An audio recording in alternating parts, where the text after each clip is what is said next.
नमस्कार श्रोता बंधुरा आबारो एकटी नतून भिडियो निये आमार राधा राधा चैनेले आपनादेर सुस्वागतम जानाई। श्रीमद् भागवत गीता श्रीमद् भागवत गीता के पृथिवीते सबथेके बेशी बार पढ़ा हयेछे आर एर माहात्म्य अर्थ सबथेके कम बोझा हयेछे। भागवत गीतार ज्ञान शुधु सेई व्यक्ति बुझते पारबेन जे व्यक्ति निजेर जीवने एगिए जेते चान, जे व्यक्ति निजेर दुख कष्ट थेके मुक्ति पेते चान, जिनि जीवने सफलता अर्जन करते चान, उन्नतिर शिखरे पौंछाते चान अथवा निजेर जीवन यापनेर पथ आरो भालो ओ सुमधुर करते चान। वास्तवे गीता मानुषेर जीवन के सब दिक थेकेई सुंदर बानिये तोले। जे व्यक्ति जीवने बड़ो किछु अर्जन करते चान तिनी गीतार ज्ञान बुझते पारबेन।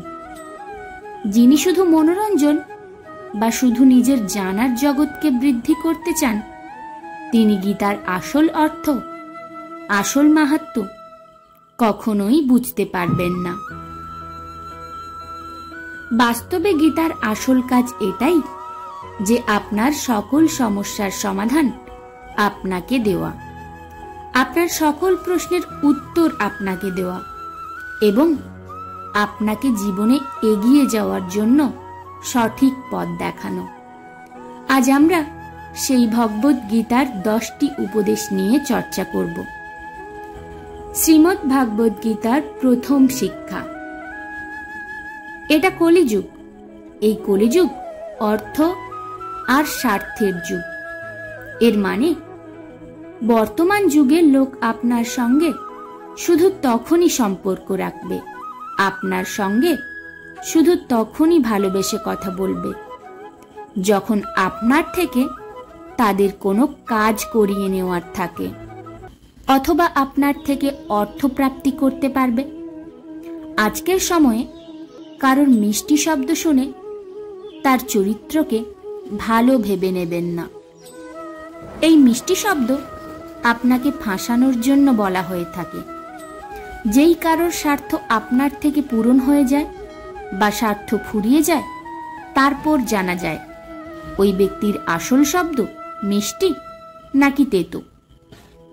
ছলনা করার জন্য মিষ্টি শব্দের থেকে আর কোনো বড় হাতিয়ার নেই। নিজের কাজ করিয়ে নেওয়ার জন্য লোক আপনার প্রশংসা করবে, আপনাকে নিজের বলবে আর নিজের বানাবেও।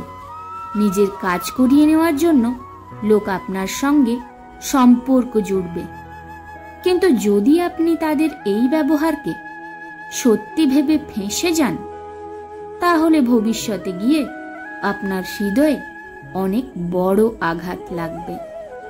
ওই যে বলে না, সময় এলে গাধাকেও বাপ বানাতে হয়।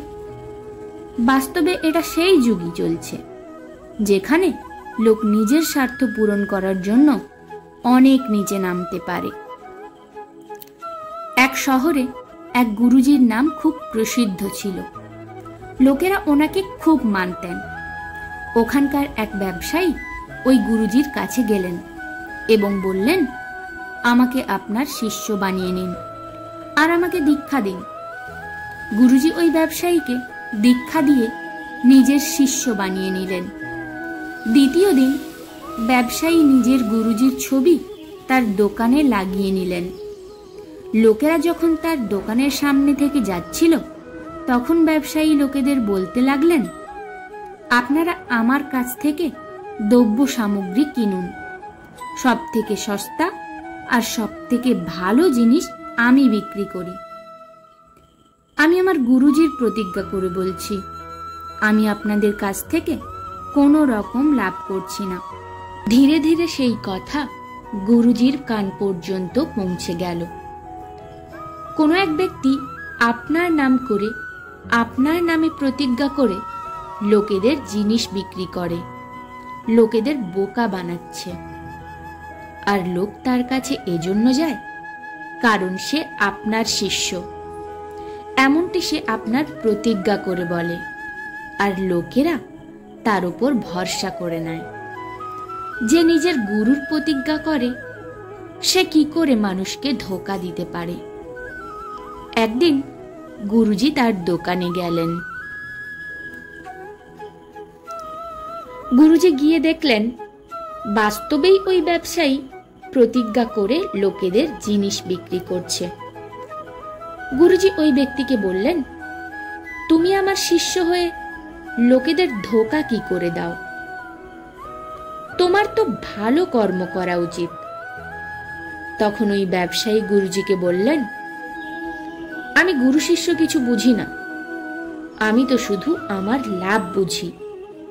হ্যাঁ, এই পুরো শহর আপনাকে মানেন, তাই আমি ভাবলাম আপনাকে গুরু বানালে আমার অনেক লাভ হবে। ধর্মে আমার কোনো মন নেই, আমার মন তো লাভের দিকে। যখন থেকে আমি আপনার শিষ্য হয়েছি, যখন থেকে আমি আপনাকে গুরু বলি, যখন থেকে আমি আপনার প্রতিজ্ঞা করি, তখন থেকে আমার ব্যবসা আরো বেড়ে গেছে। এটি শুনে গুরুজি অনেক বড় আঘাত পেলেন যে এ কেমন সময় এলো, এ কেমন যুগ এলো, লোক নিজের লাভের জন্য কতটা নিচে নামতে পারে। এটি কেমন সময়ের বিড়ম্বনা যে লোক নিজের বাবা মাকেও ছাড়ে না, নিজের গুরুকেও ছাড়ে না, মানুষ মানুষকে ছিঁড়ে খাচ্ছে। প্রত্যেক ব্যক্তি শুধু এটাই ভাবে যে শুধু আমারই লাভ যেন হয়, সামনের জনের যতই ক্ষতি হোক না কেন। এই কলিযুগে যদি আপনি কাউকে নিজের লাভ ওঠাতে দেন, তাহলে সে সেই সুযোগ কখনোই ছাড়বে না। এজন্য কারো মিষ্টি বাক্যে, কারোর আত্মীয়তায় কখনো ফেঁসে যাবেন না, বরং চোখ খোলা রেখে মানুষকে পরখ করতে শিখুন, সত্যিটা দেখতে শিখুন। সবথেকে বেশি ধোঁকা মানুষ মানুষের সাথে আত্মীয়তার আড়ালে করে থাকে। তুমি তো আমার আপন, তুমি তো আমার স্পেশাল, তুমি তো আমার হৃদয়ের খুব কাছের, তোমার সঙ্গে আমি কি করে এমন করতে পারি? কখনো কি এমন হয়েছে যে আপনি যাকে জানেন না সে আপনাকে আঘাত দিয়েছে? বেশিরভাগ সময় আপনাকে সেই লোকেরাই আঘাত দেন যে আপনার নিজের, যে আপনার সো-কল্ড হৃদয়ের খুব কাছের। গীতার এটি একটি অদ্ভুত জ্ঞান। মহাভারতের যুদ্ধ কোনো বাইরের লোকেদের মধ্যে হয়নি, এটি ভাইদের যুদ্ধ ছিল, একই পরিবারের যুদ্ধ ছিল, আর কোটি কোটি লোক এই যুদ্ধে মারা গিয়েছিলেন। কেন? কারণ নিজের লোকেরাই নিজেদের সুখ দেখতে পারছিলেন না, আপনজনেরাই আপনজনের খুশি দেখে জ্বলতে শুরু করলেন। আপনি কি কখনো লক্ষ্য করে দেখেছেন যাকে আপনি এটা বলে দেবেন কি সে আপনার খুব স্পেশাল, আপনি তাকে নিজের ভাবেন, দেখবেন আজ নয়তো কাল সে আপনাকে অবশ্যই আঘাত দেবে। সময় লাগবে, একদিনে কথাটি বোঝা যাবে না, কিন্তু একদিন অবশ্যই বুঝতে পারবেন এখানে কেউই আপন নয়। এই শিক্ষার উদ্দেশ্য এটা নয় যে আমরা লোকেদেরকে ঘৃণা করব বা লোকেদের সঙ্গে খারাপ ব্যবহার করতে শুরু করব। এই শিক্ষার উদ্দেশ্য এটাই, আপনি লোকের ভরসায় বসে থাকা ছেড়ে দিন। আপনি এটি ভরসা করে বসে থাকবেন না যে সারা জীবন কেউ আপনার সঙ্গ দেবে। কেউ কখনোই সারা জীবন সঙ্গ দেয় না, আর সঙ্গ তো সবাই ছেড়ে দেয়। আপনার জীবনে অনেক লোক আসবে আর অনেক লোক যাবে। আপনি আপনার হৃদয়ে এটি কখনোই বসিয়ে রাখবেন না যে এ আমার সর্বদা সঙ্গ দেবে। এই কথা কখনোই আপনার মাথায় আসতে দেবেন না। সর্বদার জন্য তো আমাদের শরীরও আমাদের সঙ্গ দেয় না, সেও একদিন ছেড়ে চলে যায়। তাহলে আপনি লোকেদের কাছে কি আশা রাখবেন? মনে রাখবেন, কারো সঙ্গে যদি বেশি মোহ লাগান তাহলে দুঃখ তো সহ্য করতেই হবে। কিন্তু যদি আপনি এই সংসারে সব লোকেদের সঙ্গে ওপর ব্যবহার করেন তাহলে আপনাকে কেউ আঘাত দিতে পারবে না।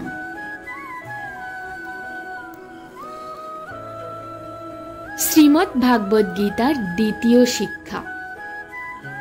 যে ব্যক্তি নিজেকে নিয়ে খুশি নয় সে পৃথিবীর কোনো জিনিসেই খুশি হতে পারবে না। আজকের দিনে বেশিরভাগ লোকেরা একটু খুশি পাওয়ার জন্য চারিদিকে ঘুরে বেড়ায়। তাদের খুশি তাদের বর্তমানে নেই, হয় তাদের কল্পনায় থাকে, না হয় ভবিষ্যতে থাকে। যে ব্যক্তির খুশি এই ক্ষণে নেই সে খুশির জন্য সর্বদা ঘুরে বেড়ায়।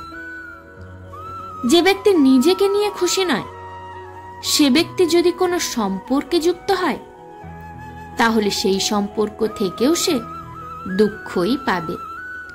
যদি কোনো কর্মের সঙ্গে যুক্ত হয় তাহলেও সেই কর্ম থেকে দুঃখ পাবে। সে যেখানে যাবে নিজের সঙ্গে দুঃখের ভান্ডার নিয়ে যাবে। মনে রাখবেন, জায়গা পরিবর্তন করলে, কর্ম পরিবর্তন করলে, সম্পর্ক পরিবর্তন করলে খুশি পাওয়া যায় না। যদি ব্যক্তি নিজেকে পাল্টে দেন তাহলে জীবনে খুশি অবশ্যই আসবে। যে ব্যক্তি নিজেকে নিয়ে খুশি নয় তারা খুশির সময়ও কোনো না কোনো দুঃখ খুঁজেই নেবে। বাস্তবে খুশি থাকা আর দুঃখী থাকা একটি মাইন্ড প্রোগ্রামিং, একটি মেন্টাল ট্রেনিং। যদি আপনি আপনার মাইন্ডকে বারবার সকল জিনিসে দুঃখী হওয়ার ট্রেনিং দিয়ে থাকেন তাহলে ধীরে ধীরে আপনার মন খুশি হওয়াই ভুলে যাবে। কিন্তু যদি আপনি আপনার মনকে ছোট ছোট জিনিসেও খুশি হওয়ার অভ্যাস করিয়ে নেন তাহলে আপনি জীবনের প্রত্যেক মুহূর্তে খুশিতে বাঁচতে পারবেন।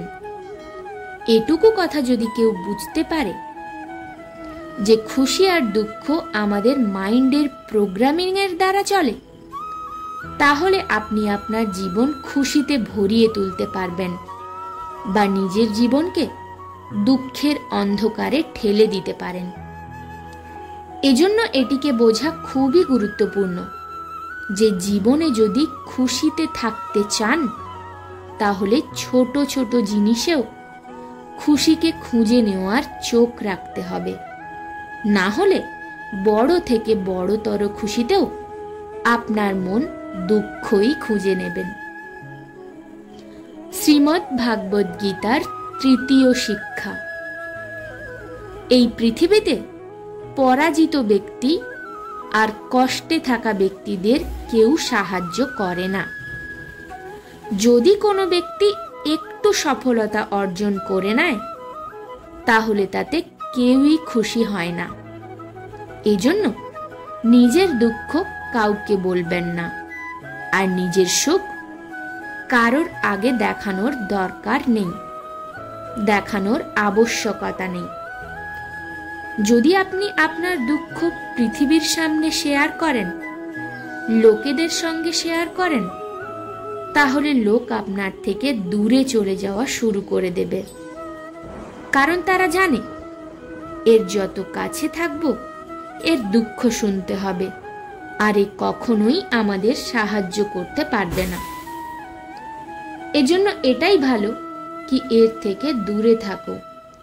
আর যেই আপনি সফল হয়ে যাবেন তাহলে লোকেদের এটাও ভালো লাগে না। এই পৃথিবী বড় অদ্ভুত। দুঃখী ব্যক্তিদের সাহায্য করে না আর যে খুশি তাকে খুশিতে থাকতে দেবে না। তার খুশিতে লোকেদের সমস্যা হতে শুরু করে। আপনি 1000 বার শুনে থাকবেন, দুঃখে কেউ কারোর সাথী হয় না। তাও লোকেরা বোঝে না, তাও অন্যদের গিয়ে নিজের দুঃখের কথা বলে। অন্যদের কাছে আশা রাখে যে তারা তার সাহায্য করবে। কেউ কেন করবে কারোর সাহায্য? আর কেনই বা নিজেকে এতটাই দুর্বল বানাবেন যে অন্যদের সাহায্যের প্রয়োজন হবে? আর কেন আপনি আপনার খুশি লোকেদের না বলে থাকতে পারেন না? অনেক লোকের অভ্যাস আছে যে যতক্ষণ না নিজের সফলতা, নিজের খুশি 10-20 লোকেদের বলে না দেয়, ততক্ষণ তাদের মন ভরে না। এজন্য যখন আপনি আপনার খুশি লোকেদের বলেন, তখন আপনার হওয়া কাজ কোনো কারণে থেমে যায়। আপনার হওয়া কাজও খারাপ হয়ে যায়। কাজ হওয়ার আগেই নিজের পরিকল্পনা সকলকে বলে দেন। যতক্ষণ না সফলতা প্রাপ্ত করতে পারেন, কাউকে কিছু বলার দরকার নেই। যেদিন আপনি সফলতা অর্জন করবেন, যেদিন আপনার পরিকল্পনা পূরণ হয়ে যাবে, সেই দিন কাউকে কিছু বলার প্রয়োজন হবে না। লোকেরা এমনি আপনার সফলতা দেখতে পাবেন। এজন্য আপনার দুঃখ হোক বা খুশি হোক, তাকে নিজের মধ্যে সীমাবদ্ধ রাখাই শ্রেয়। শ্রীমদ্ ভাগবত গীতার 4র্থ শিক্ষা। মানুষের আহার সাত্বিক আর সন্তুলিত হওয়া চাই। কলিযুগে ব্যক্তি যে কোনো জায়গায় যা কিছু খেয়ে নেয়। যে ব্যক্তি এটা বোঝে না কি খাওয়া উচিত, কতটা খাওয়া উচিত, কোথায় খাওয়া উচিত, কিভাবে খাওয়া উচিত, সে জীবনে সফলতা কখনোই ছুঁতে পারেন না। আজকাল অধিকতর ব্যক্তি স্বাদের পেছনে পাগল হয়ে গেছেন। অনেক লোক তো বলেন, আমাদের শহর থেকে 50-100 কিমি দূরে, ওখানে খাবারের টেস্ট খুব ভালো। কলকাতা থেকে 1 ঘন্টা দূরে বাটার পনির খুব ভালো পাওয়া যায়। ওখানে আমরা রেগুলারলি বাটার পনির খেতে যাই। 1 ঘন্টা যাওয়া, 1 ঘন্টা আসা, শুধুমাত্র ওই ছোট্ট মুখের স্বাদের জন্য। মনে রাখবেন, যেখান থেকে যা তা খেয়ে নেওয়া,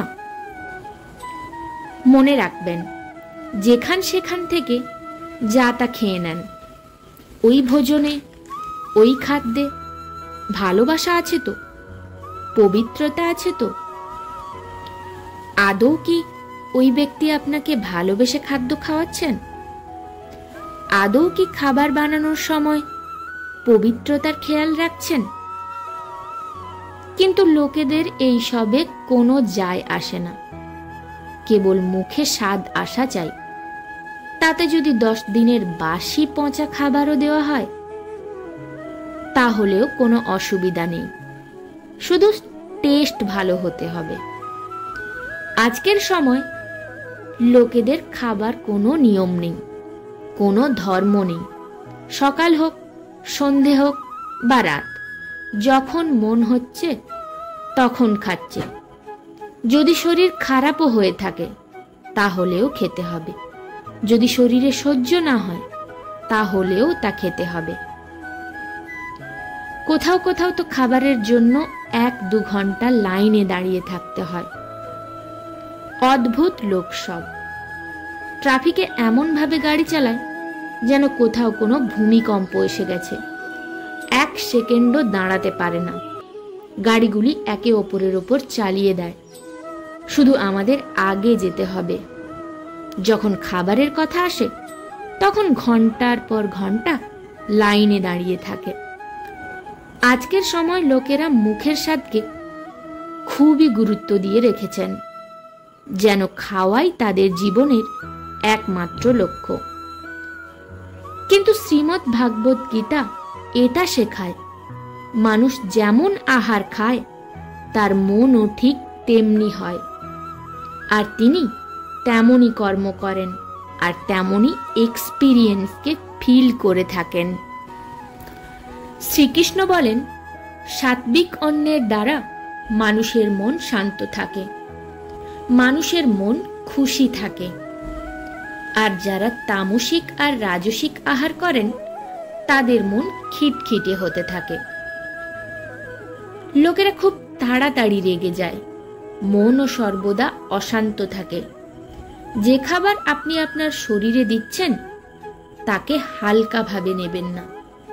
সেটাই আপনার সিদ্ধান্ত হবে, সেটাই আপনার অনুভব হবে। শ্রীমদ্ ভাগবত গীতার 6ষ্ঠ অধ্যায়ে ভগবান শ্রীকৃষ্ণ অর্জুনকে ভোজন সম্পর্কে বিস্তারিত জ্ঞান প্রদান করেছেন। ভোজন 3 প্রকারের: সাত্বিক, রাজসিক আর তামসিক। সাত্বিক আহার আপনার আয়ু বাড়াবে, আপনার মনে সুখ দেবে, আপনার মাইন্ডে আপনাকে স্যাটিসফ্যাকশন দিয়ে থাকে, জীবনে খুশি দিয়ে থাকে। আর এমন আহার রসময় হয়ে থাকে। রাজসিক আহার দুঃখ, শোক আর রোগ উৎপন্ন করে থাকে। এজন্য অনেক বেশি গরম, ঝাল আর জ্বালা সৃষ্টিকারী আহারকে রজোগুণী বলা হয়। আর যে খাবার ঘণ্টাখানেক আগে বানানো হয়েছে, জীবের হত্যা করে বানানো হয়েছে, অনেক অপবিত্রতার সঙ্গে বানানো হয়েছে, অনেক বেশি ঝাল, অনেক বেশি টক, অনেক বেশি গরম, বা যেখানে নেশাকর দ্রব্য দেওয়া হয়, এমন খাওয়ার তমগুণী আহার। আর এর মধ্যে আপনি যেমন খাবার খাবেন তেমনই আপনার বুদ্ধি হবে, আর তেমনই আপনার জীবন তৈরি হবে। এজন্য শ্রীমদ্ ভাগবত গীতা এটি শেখায়, যদি জীবনে খুশিতে থাকতে চান, দীর্ঘদিন বাঁচতে চান, তাহলে সাত্বিক আর সন্তুলিত ভোজন করুন। শ্রীমদ্ ভাগবত গীতার 5ম শিক্ষা: নিজেকে এমন কখনোই বানাবেন না যে লোক আপনাকে ব্যবহার করে চলে যাবে। নিজেকে এমন কখনোই বানিও না যে লোকে আপনাকে আঘাত দিয়ে চলে যাবে। নিজেকে কখনোই বেচারা বানিয়ে বাঁচবেন না, এতে লোক আপনাকে ভালো ভাববে না, বরং আপনার সুবিধা নেবে। আপনি কেমন হবেন তা আপনার উপর নির্ভর করবে।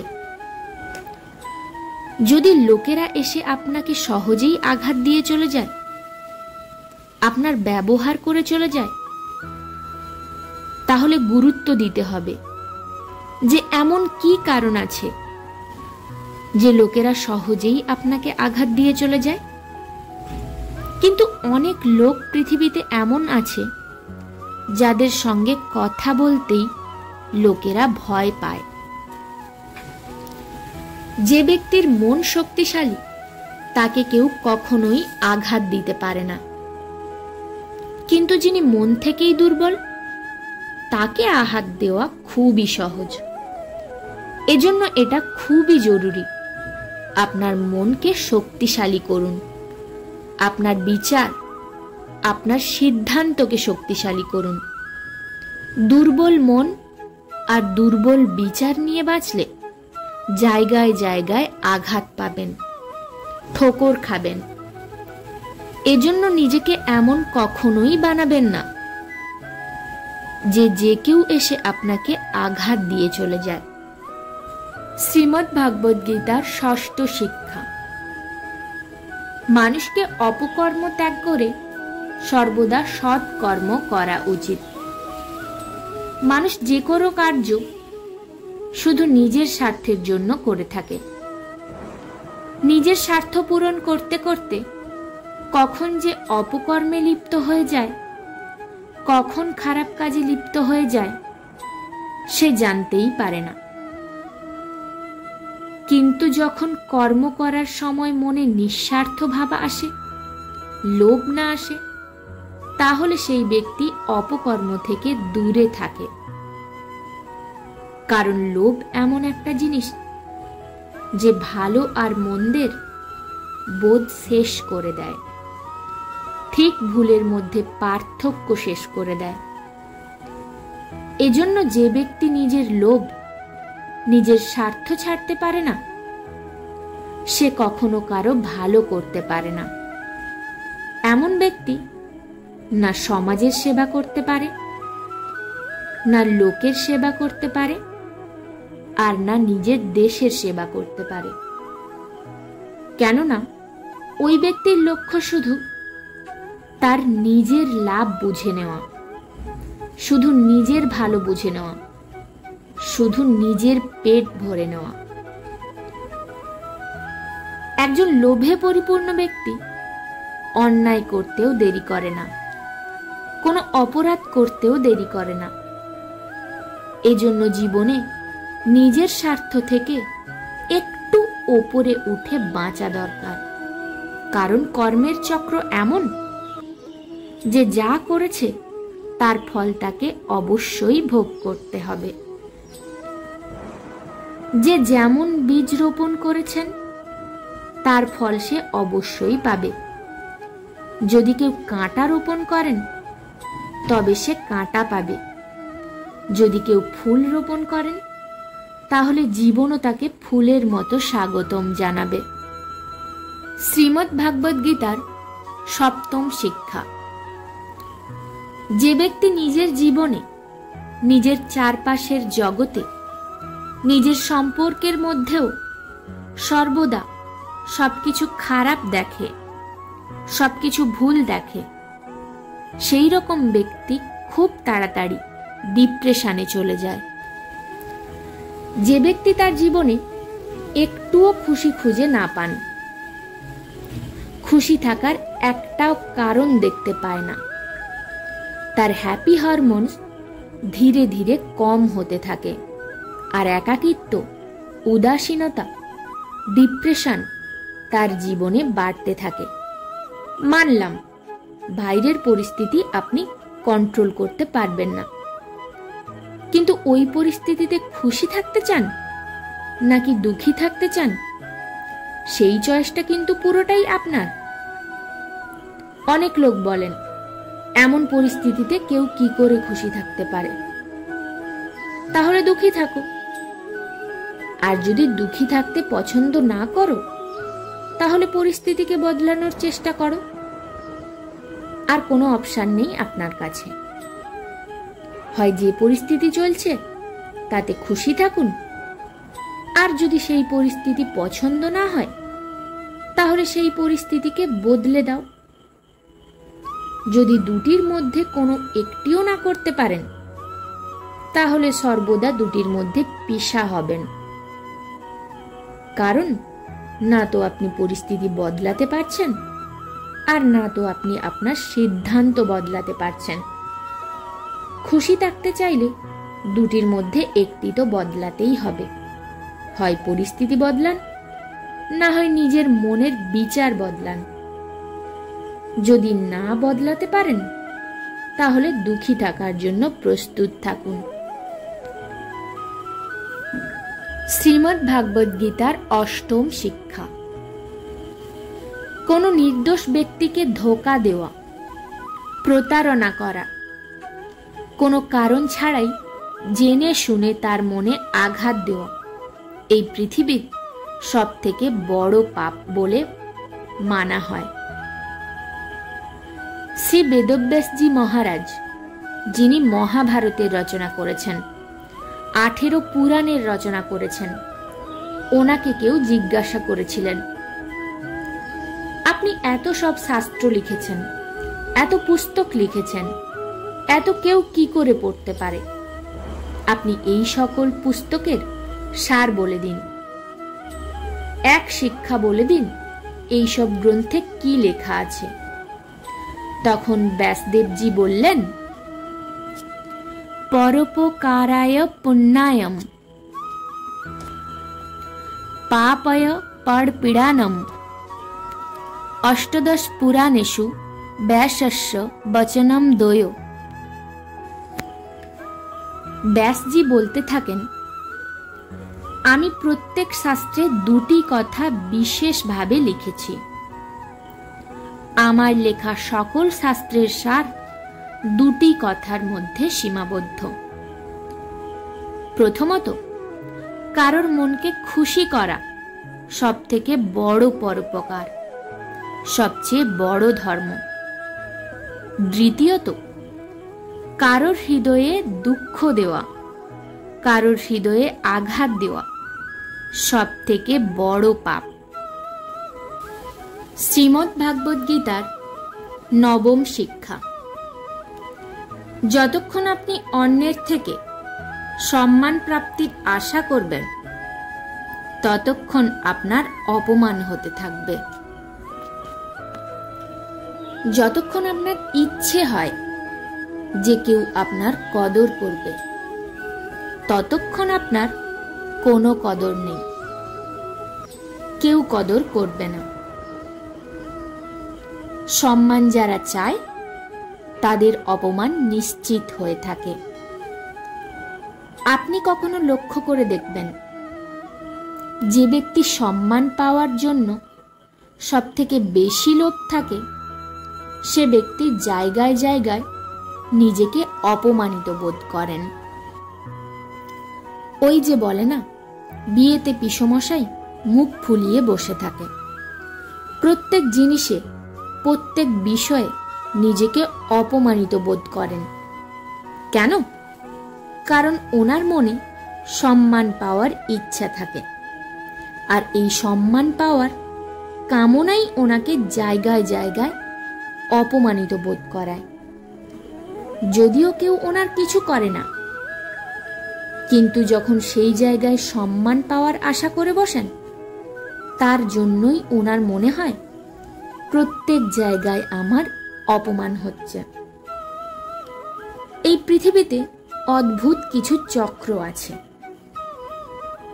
যারা সম্মান চায় তারা অপমান পায়, যারা ভালোবাসা চায় তারা ছলনা পায়, যারা ভালো ব্যবহার চায় তারা খারাপ লোক পেয়ে যায়। বাস্তবে সম্মান চাওয়ার জিনিস নয়, ওটা আপনার কর্মের উপর নির্ভর করে। ভালোবাসা চাওয়ার জিনিস নয়, ওটা আপনার ব্যবহার অনুসারে আপনি স্বয়ং পাবেন। যখন আপনি এই জিনিসগুলো চাইবেন, তার বদলে আপনি উল্টো জিনিসই পাবেন। এজন্য জীবনে সম্মানের আশা লোকের থেকে করবেন না, ভালোবাসার আশাও লোকের থেকে করবেন না, আর ভালো ব্যবহারের আশাও লোকের থেকে করবেন না।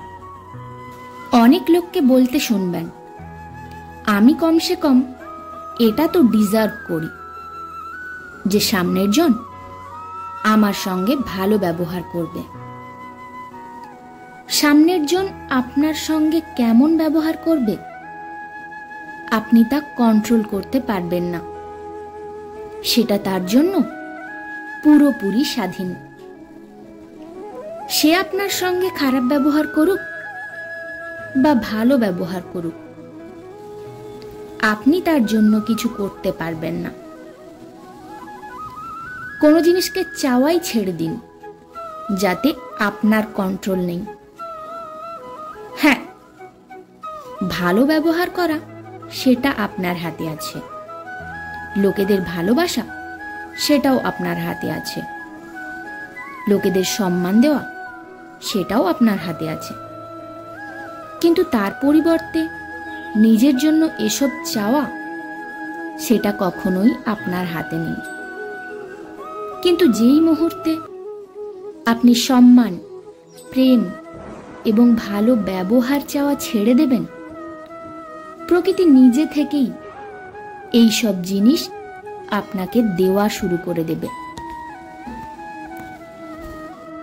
শ্রীমদ্ ভাগবত গীতার দশম শিক্ষা।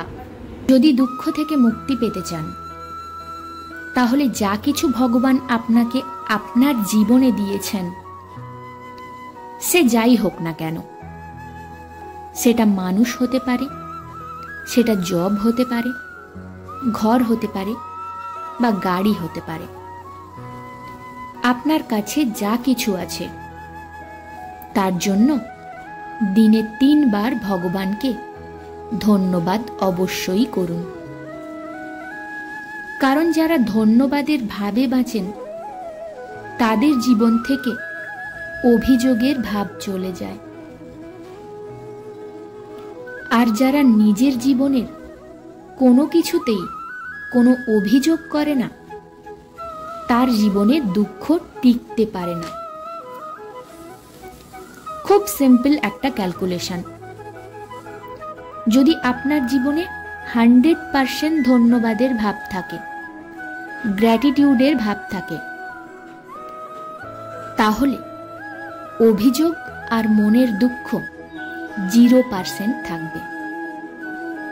কিন্তু যদি আপনার জীবনে 50% ধন্যবাদের ভাব থাকে আর 50% অভিযোগের ভাব থাকে, তাহলে জীবনে সুখ এবং দুঃখ দুটি আসতে যেতে থাকবে।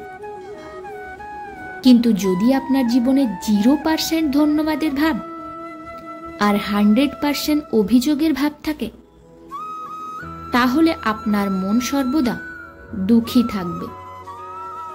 আপনি কি জানেন, দুঃখ জায়গা খুঁজে নেয় যে এই ব্যক্তি সর্বদা দুঃখে থাকে, এ আমার সত্যিকারের গ্রাহক। যদি আমি এই ব্যক্তির কাছে যাই, তাহলে এ দুহাত খুলে আমাকে স্বাগতম জানাবে, কারণ এর সব বিষয়েই দুঃখ হয়। মনে রাখবেন, জীবনে অভিযোগ যত বেশি হবে, দুঃখ ততই বেশি হবে। আর জীবনে যত বেশি ধন্যবাদের ভাব থাকবে, গ্র্যাটিটিউডের ভাব থাকবে, জীবন ততই আনন্দে ভরে উঠবে, ততই প্রসন্নতায় ভরে উঠবে। ঈশ্বরকে ধন্যবাদ আমরা ঈশ্বরের জন্য করি না, আমরা নিজের জন্য করে থাকি। আমরা এটা রিয়েলাইজ করার জন্য ধন্যবাদ জানাই যে অনেকেই এটা পায়নি যা ঈশ্বর আমাকে দিয়েছেন, যেটা প্রকৃতি আমাকে দিয়েছে। এক ব্যক্তি প্রচণ্ড রোদে হেঁটে যাচ্ছিলেন। তিনি খুব গরিব ছিলেন, পায়ে পরার মতো চপ্পলও ছিল না, তার উপর প্রচণ্ড রৌদ্র ছিল, আর গরমে তার পা পুড়ে যাচ্ছিল। সে রোদে চলতে চলতে ভগবানকে অভিযোগ দিচ্ছেন, হে ঈশ্বর, এটাই তোমার ন্যায়? আমাকে এত গরিব বানিয়েছ, কি দিয়েছ? এত কড়া রৌদ্র, আমার কাছে পায়ে পরার মতো চপ্পলও নেই।